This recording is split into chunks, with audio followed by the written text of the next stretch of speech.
रयतेचे राजे, बहुजनांचे राजे छत्रपती शिवाजी महाराज, विश्वरत्न संविधान निर्माते परमपूज्य डॉक्टर बाबासाहेब आंबेडकर, क्रांती सूर्य महात्मा ज्योतिबा फुले, क्रांती ज्योती सावित्रीबाई फुले, आरक्षणाचे जनक छत्रपती शाहू महाराज, या सर्व महापुरुषांना, महामानवांना सर्वप्रथम विनम्र अभिवादन। ओबीसीचा आवाज बुलंद करण्याबरोबर ओबीसीच्या हक्कावर गदा आणणाऱ्यांना धडा शिकवण्यासाठी आलेले सर्व माझे ओबीसी बांधव भगिनी आणि माझ्या तरुण मित्रांनो, आज या ठिकाणी हा जो ऐतिहासिक मोर्चा 374 मूळ जाती उपजाती धरून 871 जाती, या ओबीसी हा एक जात नाही तर हा एक प्रवर्ग आहे आणि मराठा ही एक जात आहे। 374 जाती आणि एवढ्या मोठ्या समूहाला जे 56% आहेत त्यांना आरक्षण मिळतो 27%। 27%च्या आरक्षणामध्ये 56% समाज एससी एसटी धरला, यामध्ये जर मिसळवलं तर आपला समाज हा जवळपास 85% जातो। 85% लोकांना 52% आरक्षण आणि 15% लोकांना 48% आरक्षण ही शुद्ध चाणक्य नीती आहे, हे आपण लक्षात घेतलं पाहिजे। अरे इथंच तर गळा कापला जातोय, तुमच्यामध्ये भांडण लावून 15%चं सरकार तुमच्यावर अतिक्रमण करून उद्या आरक्षण रद्द करण्यासाठी तुमच्यामध्ये भांडण लावण्याचं काम करतो आहे। कधी समजा, कधी तुमच्या लक्षात येईल, ज्या सरकारने 2 सप्टेंबरचा जी.आर. काढला, तो जी.आर. वाचाल तर हे कुठले नाचे आणि सोंगे आहेत, सोंगे आहेत की पोंगे आहेत हे तुमच्या लक्षात येईल। अरे 200-374 जातीवर एका जरांगेच्या भरोशावर तुम्ही निवडून आलात। तुम्ही सांगत होतात माझा डीएनए ओबीसी आहे, मग तुमचा डीएनए ओबीसी आहे तर तुम्हाला 374 जातींनी त्या खुर्चीवर बसवलं, त्यांचा विसर तुम्हाला कसा पडला? त्यांच्यावर अन्याय करण्याची हिम्मत कशी झाली? हा जी.आर. ओबीसी मध्ये घुसखोरी करून ओबीसीच्या मानेवर सुरी चालवण्याचं काम या सरकारच्या माध्यमातून होत आहे, हे मी या ठिकाणी आपण कोणालाही माझ्या मंचावर आणा, हे मी सिद्ध करून दाखवेल। म्हणून माननीय मुख्यमंत्री महोदयाकडे गेलो होतो ना मी, की साहेब हा आमचा हा जी.आर. हा रद्द करा, या जी.आर. नुसार ओबीसी कुठे दिसणार नाही। एवढ्या रिक्रुटमेंट होत आहेत, तुम्हाला सांगतो मान्यवरांनो, विदर्भामध्ये जेवढ्या जागा भरल्या जात आहेत त्यातील ओबीसीच्या सर्व जागा या मराठवाडा आणि पश्चिम महाराष्ट्रातील मराठा समाजाने घेतलेले ओबीसी प्रमाणपत्र आहेत, त्यांची निवड होत आहे। स्थानिक एकही इथे नोकरीवर लागत नाहीये। काल परवा मुंबई नागपूर कॉर्पोरेशन मध्ये भरती झाली, एकही माणूस, एकही नोकरी विदर्भातल्या माणसाला मिळाली नाही।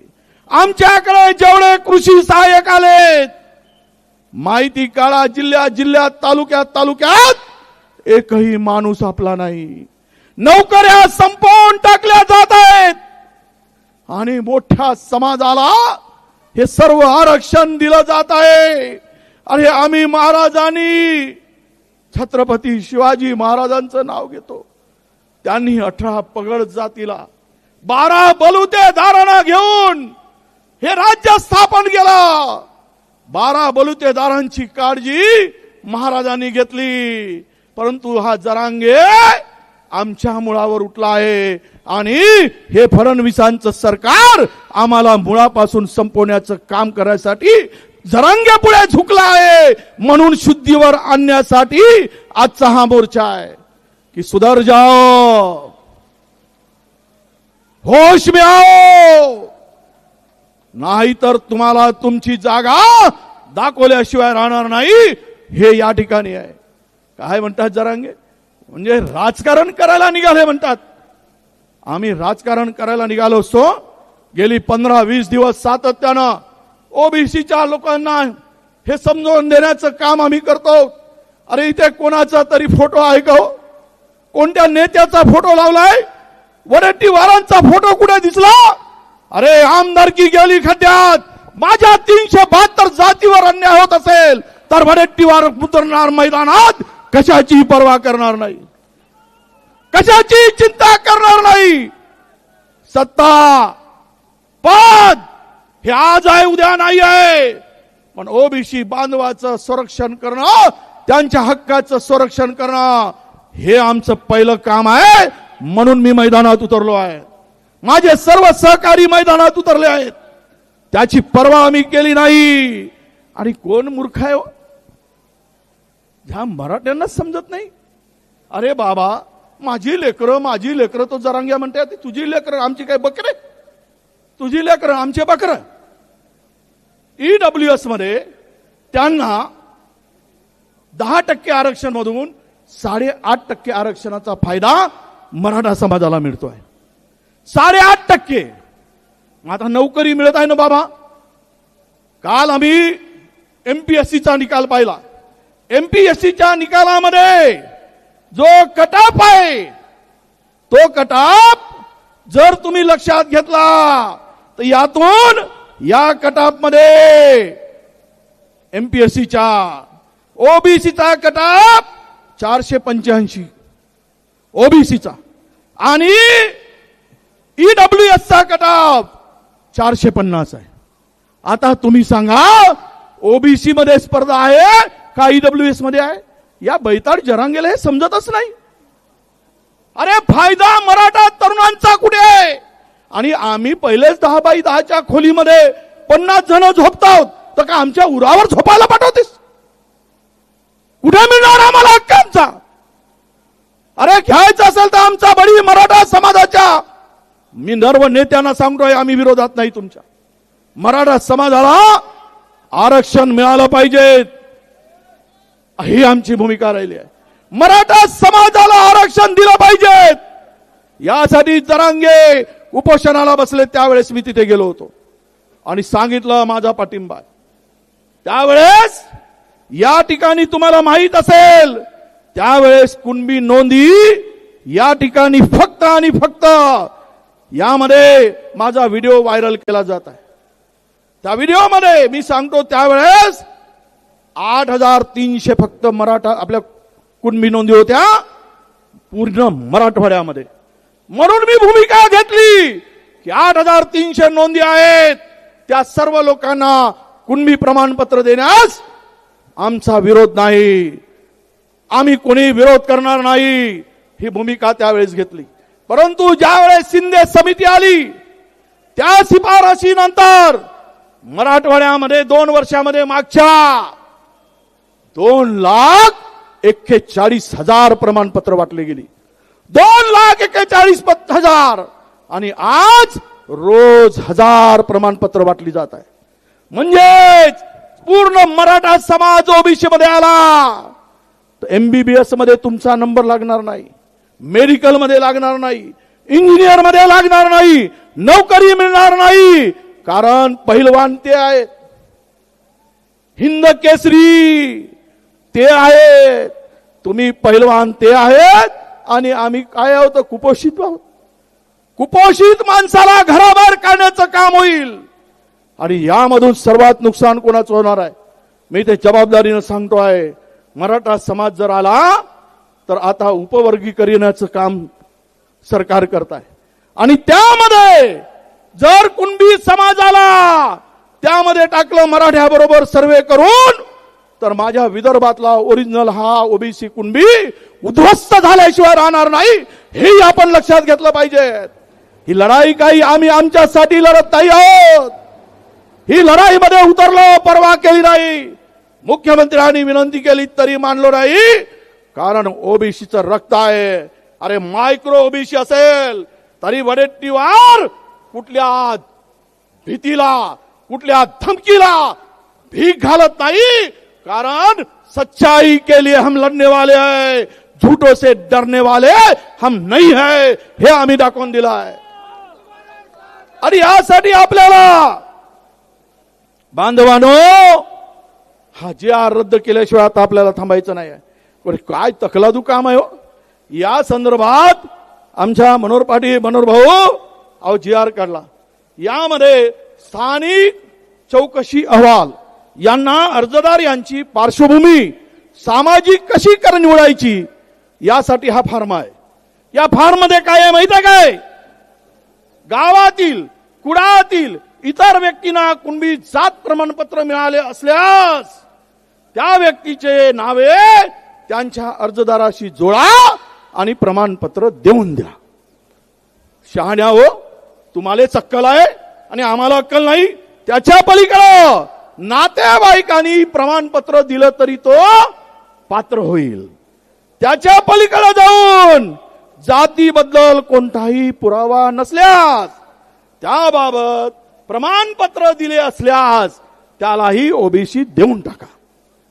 आणि मग त्यामध्ये सामाजिक पार्श्वभूमी कशी, तर कुणबींशी संबंधित सण उत्सव, उदाहरणार्थ बैलपोळा साजरे होतात का? आता ज्याच्या घरी बैल तो जोडीने ते पोळ्यात साजरा करतो, परंतु बैलजोडी साजरी केले, बैलजोडी म्हणजे पोळा साजरा केला की तो ओबीसी झाला, हे यामध्ये दाखवलं आहे. आणि त्याही पुढे जाऊन पुन्हा काय म्हटलं आहे, कुणबी आपले पूर्वजांचा पेहराव हा धोतर, पूर्वजांचा पेहराव धोतर, फटका, लुगडा, चोरी होती काय? तुझ्या आजोबानं पाहिलं काय? आमच्या आजोबानं का हा पॅन्ट घालून फिरत होता? आमचा आजोबा काय जीन्सचा पॅन्ट घालत होता? अरे सर्वांचेच पूर्वज हे धोतरच घालत होते. सर्वांचे पूर्वज आजा या लुगडच घालत होत्या.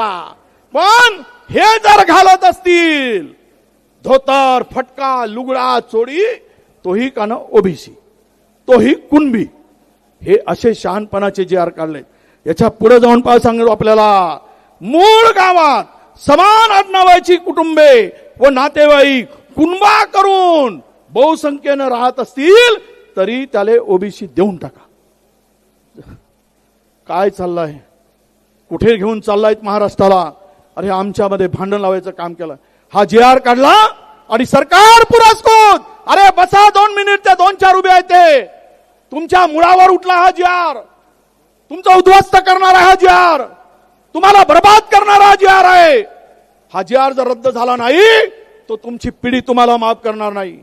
म्हणून बसा. त्या गोंदियाचे आता येऊन गेलेत ना आमचे बबलू भाऊ, कुठे गेले? जेवढ्या पोलीस भरती झाल्या त्यात गोंदियाचा एकही नाही. पूर्ण मराठवाड्यातून ओबीसीच्या ठिकाणी तुम्हाला काही नाही. आता महायुतीचं सरकार, मुख्यमंत्री आणि 2 उपमुख्यमंत्री तुमच्या हातात घंटा देणार आहेत आणि ओबीसीनो घंटा हलवत बसा म्हणणार आहे. हलवा घंटा, वाजवा घंटा, खुर्ची आमची आणि तुमच्या हातात घंटा, हे चाललंय ना. सर्व जागा ते बळकावतील. म्हणून तुम्हाला विनंती करायला आलोय या मोर्चाच्या, फाट मोर्चाच्या माध्यमातून. आमची कोणाशी दुश्मनी नाही, मराठ्यांची अजिबात नाही. मराठा समाज बांधवांनो, ह्या आमच्या खूप जाती आहेत. अरे यातील जातीची अवस्था तुम्ही पाहाल, तुमच्या डोळ्यामध्ये अश्रू येतील. अशा प्रकारची आमची अवस्था आहे. म्हणून आम्हाला विनंती आहे आमची की तुम्ही आमच्यात येऊ नका. तुम्हाला स्वतंत्र मिळवा. तुम्ही स्वतंत्र घेत असाल तर आमची काही तुम्हाला विरोध नाही. जे जे तुम्हाला ईडब्ल्यूएस मध्ये आलंय त्यावेळेस आम्हीच पाठिंबा दिला आणि आम्ही सांगितलं की कोणत्याही हालतीत मराठा समाजातील गरीब व्यक्तींना न्याय मिळाला पाहिजे. ही आमची त्यामागची भूमिका होती. हो, ओबीसी मध्ये कुठल्या कुठल्या जाती आहे, काय अवस्था आहे? गोपाळ, नाथजोगी, ओतारी, वासुदेव, नागजोगी, वडार, कुंभार, पांगुळ, मुस्लिम, मदारी, बंजारा, बोलोहार, बेलदार, सुतार, कुंभार, भिवर, भोई. हे तर मी मोजकेच वाचून दाखवलं. याच्या पलीकडं खूप जाती आहेत. पण या जातीमध्ये जाऊन जरा एकदा पहा, जरा घ्या, तुला कळेल रे माझ्या बाप की हा आमच्या समाजाची काय अवस्था आहे. अरे 8-8 दिवस झाले ती आमच्या याच्या पोरीला, या समाजातल्या पोरीच्या डोक्याला तेल लागत नाही. 8-8 दिवस आंघोळ करू शकत नाही. त्याच्या पाड्यावर वस्त्यावर सांगतो पाणी सुद्धा मिळत नाही. इतकी वाईट अवस्था माझ्या बांधवांनो या ठिकाणी करून ठेवलेली आहे. आता आणि सांगतात हे सरकार सांगतंय, मुख्यमंत्र्यांनी सांगितलं काय तर म्हणे आम्ही मराठा समाजाला 13,500 कोटी रुपये दिलेत आणि 1.5 लाख मराठा तरुणांना आम्ही लोन दिलं, कर्ज दिलं. मग ओबीसीना किती दिलं? ओबीसी डीएनए वाल्यानं काय दिलं ओबीसीला? यांना जेसीबी घ्यायला, फोकलॅन घ्यायला, तुमचं स्कॉर्पिओ घ्यायला, धंदे करायला पैसे 13,500 कोटी आणि आमच्या महामंडळाला 500 कोटी. त्यांना 13,500 कोटी आणि ओबीसीच्या मंडळाला 500 कोटी. सारथी तुपाशी आणि महाज्योती उपाशी. हे जे खरं आहे. काय दिलं याला? ओ तो टोले जंग सारथीची इमारत पुण्यामध्ये, अजित दादा कोल्हापूरमध्ये, सुंदर इमारत, एकदम काचाची इमारत, 8-9 मजली इमारत बांधून दिली. 500 कोटी रुपये खर्च केले त्या इमारतीवर. आणि आमची महाज्योतीची इमारत अजूनही भाड्याच्या घरात आहे, किरायाच्या घरात आहे. हे यांची दानत, हे ओबीसी कडे बघण्याचा दृष्टिकोन. म्हणून माझ्या बांधवांनो, या संदर्भात आपली भूमिका आता एकदा फिक्स करा. उद्या तुम्ही कुठेही दिसणार नाही, तुम्ही साफ होऊन जाणार. यासाठी माझी विनंती आहे आपल्याला की आपण आपल्या हक्काच्या संरक्षणासाठी कोणत्याही परिस्थितीमध्ये 2 सप्टेंबरचा GR हा रद्द झाला पाहिजे. हीच भूमिका ठेवून आपण पुढे यावं अशी माझी मागणी आहे, अशी आमची विनंती आहे. आणि हा मोर्चा, हा आक्रोश मोर्चा येतो अभी झाकी आहे. तुम्ही महाराष्ट्रातील ओबीसी लीडर आले तुम्ही, अरे काही होऊन जाऊ देत, कोणत्याही परिणामाला सामोरं घ्यायची पाळी आली तरी जाओ. पण ओबीसी मध्ये घुसखोरी पासून त्यांना थांबवू. सरकार जर थांबवत नसेल तर आपण सरकारलाही थांबवण्याची ताकद आपल्यामध्ये निर्माण करू. मी तुम्हाला विश्वास देईल. मराठवाड्यामध्ये तुम्हा सर्व नेत्यांना सांगतो, एकमेकाची डोकी फोडली जात आहे. गावाचं गाव पण हरवून गेला आहे. प्रचंड एकमेकाला मारहाण करून दोन जातीमध्ये आपल्याला आमची शक्ती विभागण्याचं काम सुरू आहे. हे म्हणतात जाऊन धनगर समाजाला आरक्षण देऊ आम्ही आदिवासी मधून, आणि आदिवासींच्या विरुद्ध उभे केले. अरे ज्या सरकारला 20 वर्षापासून ड चा र करता येत नाही, धनगराचा ड र आणि धनगराचा ड काढता येत नाही, ते सरकार म्हणताय आदिवासी मधून आम्ही आरक्षण देऊ. आणि धनगरामध्ये फूट पाडली, बंजारा समाजामध्ये फूट पाडली, ओबीसी मध्ये फूट पाडली आणि ओबीसी मध्ये फूट पाडून हे सरकार मजा मारत आहे. अरे 2 भाऊ जर भांडले तर आई म्हणते यालाही नको त्यालाही नको, घाल कुत्र्याला. आणि ही पाडी आज आपल्यावर आणली. या सरकारचा एकूणच अजेंडा आहे बांधवांनो, कोणत्याही परिस्थितीमध्ये हे आरक्षण रद्द झालं पाहिजे. आरक्षण नको आहे हीच विचारधारा यामध्ये आहे. अरे दम असेल फडणवीसजी, देवेंद्रजी, दम असेल आमच्या अजितजी, दम असेल शिंदेजी, तर तेलंगणा सरकारनं ओबीसीला 42% आरक्षण दिलंय. उद्या 42% आरक्षण देण्याची धमक दाखवा, पुरा ओबीसी समाज तुमच्या पाठीमागे उभं होईल. पण तुम्ही जर आम्हाला फसवत असाल तर मात्र आम्ही शांत बसणार नाही, हे सुद्धा आपण लक्षात ठेवा. याच मध्ये आम्हाला म्हणतायत की आम्ही राजकारण करतो. अरे बांधवांनो, आम्ही राजकारण अजिबात करत नाही. मी तुम्हाला विनंती करतोय, जे जे लाखोच्या संख्येनं तुम्ही आलात, माझी विनंती असणार आहे, इथे राजकारण करू नका, गाव खेड्यात राजकारण करू नका.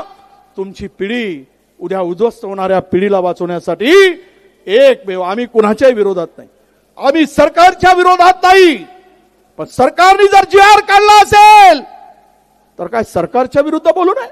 पाप तुम्ही करणार आणि बोट आम्ही दुसऱ्याकडे कसं दाखवायचं? दम आहे तुम्ही दाखवा. आणि हे एकदा यासाठी आपल्याला लढावं लागेल, कारण तो जरांगेच्या पाठीमागे, जरांगेच्या दबावात हे सरकार झुकलं आहे, कमरेपासून वाकलं आहे आणि त्यामुळे अशा प्रकारचा उद्ध्वस्त करणारा जी.आर. काढला आहे. अरे सब उनके ही मुताबिक सोचे, ये बेअक्लों की ये ख्वाहिश है. सब उनके ही मुताबिक सोचे, ये बेअक्लों की ये ख्वाहिश है. अनपढ़ गवार मिल जाए तो समाज का अपने आप नुकसान हो जाए. या गणपड अनपढ आणि मराठा समाजाचं नुकसान करताय, हा गवार आणि मराठा समाजाचं नुकसान करताय आणि त्याला सगळेजण जाऊन पाया पडत आहेत. आणि त्याबरोबर ओबीसीचं सुद्धा प्रचंड नुकसान हे सरकार करत आहे. म्हणून माझी विनंती आहे की सगळे सोयरे, नाते संबंध, कुळ, हे सगळं स्थानिक चौकशी अहवालात आम्हाला 6 महिने लागतात ओबीसीचं प्रमाणपत्र करायसाठी. याला 1 तासात प्रमाणपत्र मिळतं, 1 तासात. हे आमच्या भटक्यांना 2-2 वर्ष प्रमाणपत्र मिळत नाही, 2-2 वर्ष. मग आमचा समाज कुठे जायलो? आर पारून फिरून तो पागल होऊन जातो तरी त्याला मिळत नाही. म्हणून आमची विनंती आहे, बांधवानो, ओबीसी बांधवानो, जागृत व्हा, लढण्यासाठी सिद्ध व्हा. राजकारणाच्या पलीकडे जाऊन जो आपल्यावर घात करेल त्याचा घात करण्याची तयारी ठेवा, हे या ठिकाणी मी सांगतोय. अरे आंख में पानी रखो, ओठों पे चिंगारी रखो. वो आप आंख में पानी रखो, ओठों पे चिंगारी रखो. अगर जिंदा ही रहना है तो भाइयों मेरे, लड़ने की तैयारी रखो, तो जिंदा रहोगे, तब जिंदा रहोगे, नहीं तो तुमको मारा जाएगा. तुम्हारी हालत बकरे जैसी होगी, बकरे को काटा जाएगा, 100 हिस्से किया जाएंगे, खुरमुंडी तुम्हारी अलग होगी, तुम्हारे खुरमुंडी अलग होगी, तुम्हारा भेजा अलग होगा, तुम्हारा ये 100 हिस्से डाले जाएंगे, 100 घर में पकाए जाएंगे और ओबीसी को खत्म किया जाएगा. यासाठी तुम्हाला माझी सर्व विनंती आहे, सर्व माझ्या ओबीसी बांधवांना, की या ठिकाणी आपण आलात, एकच विचार करा, जोपर्यंत 2 सप्टेंबरचा काळा जी.आर. रद्द होत नाही तोपर्यंत थांबायचं नाही, तरच आपण वाचू. आणि आपण वाचू तर इतरांना वाचवू. आपल्याला कोणी मारेल तर त्याला मात्र मारण्याची तयारी आपण ठेवा, ही विनंती करतो, हात जोडून विनंती करतो. आणि आपण लाखोच्या संख्येने इथे आलात, यामुळं मला वाटतं महायुती सरकारला आता होश येईल. आणि हेही सांगतो, जर हा जी.आर. रद्द झाला नाही तर आम्ही सर्व लोक, त्यांनी मुंबई जाम केली, आम्ही मुंबईसह पुरा पुणे, पुरा ठाणे ओबीसी जाम केल्याशिवाय राहणार नाही आणि तोपर्यंत हटणार नाही, हा सुद्धा विश्वास या ठिकाणी देतो आहे. म्हणून आपणाला बांधवांनो, आपण यासाठी तयार राहावं अशी नम्रपणे विनंती करतो. आणि मोठ्या संख्येने आपण आलात, आपल्या चरणी नतमस्तक होऊन एवढंच सांगतो, मला राजकारण करायचं नाही. झांडी झांडी या मोर्चामध्ये गेली 20 दिवस प्रचंड मेहनत घेतली. अनेक गावी फिरून आलेत. त्यामुळं आम्ही आमच्या नेत्याकडे आपण बघू नका. मी नाही तर कोणीतरी दुसरा येईल लढायला, पण जो लढायला तुमच्यासाठी येईल त्याच्या पाठीमागे राहा. विजय वडेट्टीवार जर बेईमानी करेल तर वडेट्टीवारांना सुद्धा धडा शिकवण्याची ताकद तुमच्यामध्ये ठेवा. जो तुमच्या भावनेशी खेळेल त्याचा बंदोबस्त करा. कारण ओबीसी म्हणून आमच्यामध्ये कोणी शिरता कामा नये, आमच्यामध्ये कोणी हक्क वाजवता कामा नये, आमच्याकडे कोणी घुसखोरी करता कामा नये. यासाठी लढण्यासाठी सिद्ध व्हा अशी आपल्याला नम्रपणे विनंती करतो. आणि तो आमचा एक मंत्री आबासाहेब पाटील, ज्याच्या पोटात त्याच्या ओठात, तो म्हणतो की कर्ज मागणीसाठी आम्हाला निर्णय घ्यावे लागतात. काऊन तर या संदर्भात त्यांची भूमिका अशी आहे की ते म्हणतात, कुठे गेलं रे कागद आहे, काय म्हणले त्यांनी, आबासाहेब पाटील सहकार मंत्री, हे सहकार मंत्री म्हणतात की बांधवांनो, आबासाहेब पाटील यांनी काय म्हटलं आहे, शेतकऱ्यांना कर्जमाफीचा नाद लागला आहे. निवडून येण्यासाठी आश्वासनं द्यावी लागतात आणि ते काही पूर्ण करण्यासाठी नसतात. वारे शहाण्या, तुझी शेतकऱ्याच्या बांधावर जिरवल्याशिवाय शेतकरी राहणार नाही हा विश्वास देतो. आणि आपण सर्वजण मोठ्या संख्येने आलात, आपल्याला शुभेच्छा देतो. धन्यवाद. जय हिंद, जय सेवा, जय भीम, राम राम, वासलाम वालेकुम. जय ओबीसी, जय ओबीसी.